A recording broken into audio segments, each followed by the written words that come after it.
Hello Pag-ibig members! It's me, Angel. Welcome sa aking YouTube channel. Sasagutin natin tong comment ni Ma'am Ni or Ni. Sabi niya, ano ang MP2 po?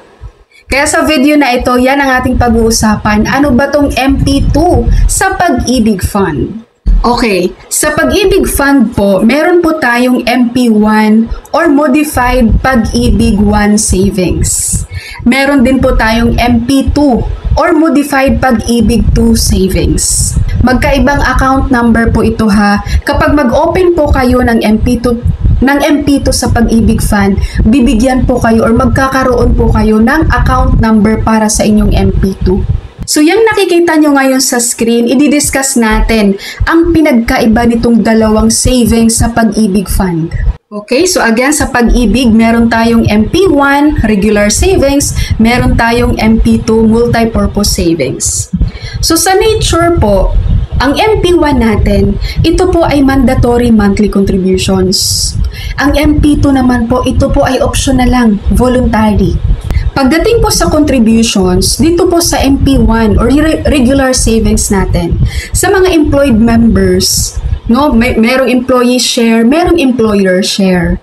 For example, ang employee share 200, ang employer share 200 din. So sa isang buwan, meron pong 400 pesos na MP1 regular savings si employee.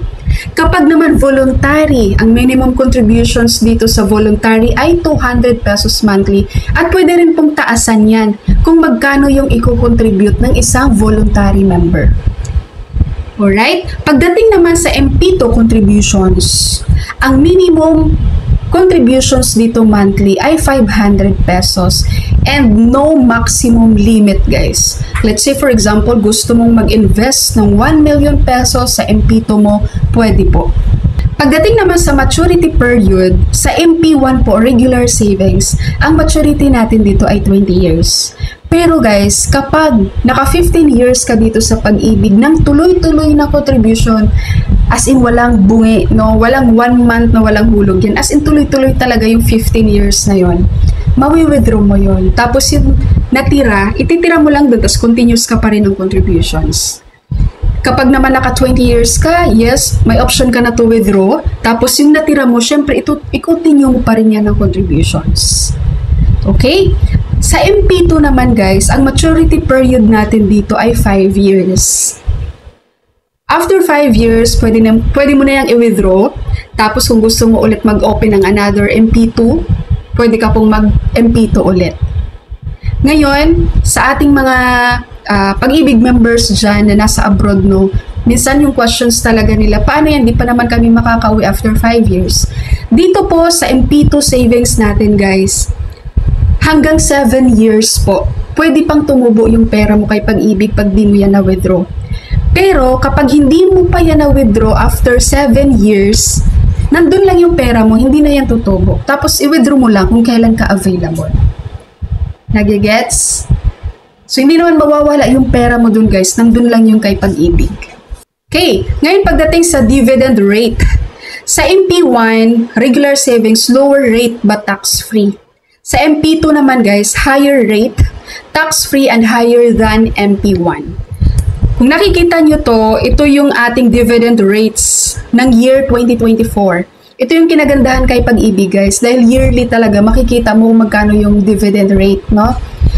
So ang Pag-ibig regular savings, ang dividend rate sa taong 2024 ay 6.60%. Ang MP2 naman ay 7.10%. So mas mataas talaga siya compared sa MP1. Ngayon pagdating naman sa withdrawal, kay MP1, withdrawals are typically at the 20-year mark.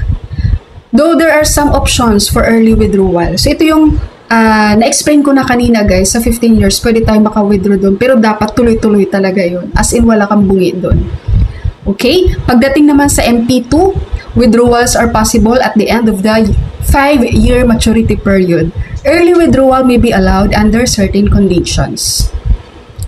Ngayon sa target user naman, sa MP1, all Pag-ibig members who have a monthly salary.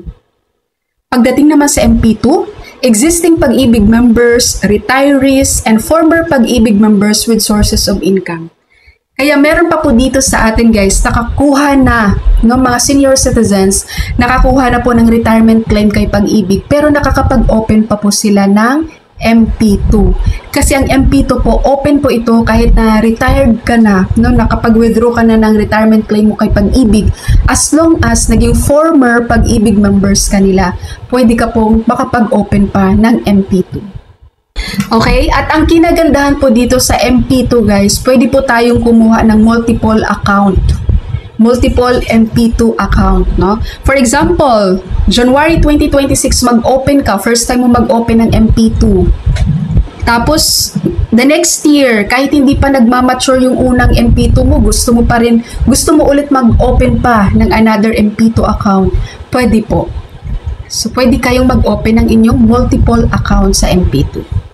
Alright, Pag-ibig members, that's all for my video for today. Thank you so much for watching everyone. God bless you all.